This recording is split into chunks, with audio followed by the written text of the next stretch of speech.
ஒரு கடாயில் எண்ணெய் ஊற்றி எண்ணெய் சூடானதும் ஒரு 20 பச்சை மிளகாய் 2 அரிஞ்சு வச்சுருக்கேன். அதை உள்ளே சேர்த்து நல்லா வதக்கிட்டு, அதுக்கப்புறம் அதன் கூட ஒரு 15 பூண்டு பல் உரித்து வச்சுருக்கேன். அதையும் உள்ளே சேர்த்து நல்லா வதக்கிக்கங்க.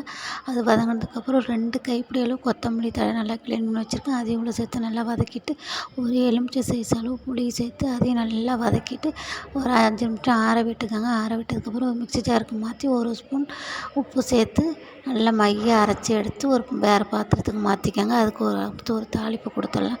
ஒரு கடாயில் எண்ணெய் ஊற்றி எண்ணெய் சூடானதும் கடுகு போட்டு கடுகு பொரிஞ்சதும் 1 ஸ்பூன் உளுத்தம்பருப்பு, ஒரு கொத்து கருவேப்பிலை போட்டு நல்லா பொரிஞ்சதுக்கப்புறம் நம்ம தாளித்த சட்னியில் தூக்கி ஊற்றிட வேண்டியது மேடம். ஃப்ரெண்ட்ஸ், அவ்வளோதான். சூப்பரான சுவையான பச்சை மிளகாய் சட்னி தயார். இதை சுட சுட இட்லி கூட வச்சு சாப்பிட்டா செமையாக காரசாரமாக புளிப்பாக இருக்கும். சூப்பராக இருக்கும். நீங்களும் செஞ்சு பாருங்கள் ஃப்ரெண்ட்ஸ். செமையாக இருக்கும். ட்ரை பண்ணி பாருங்கள். கண்டிப்பாக ட்ரை பண்ணி பாருங்கள் ஃப்ரெண்ட்ஸ்.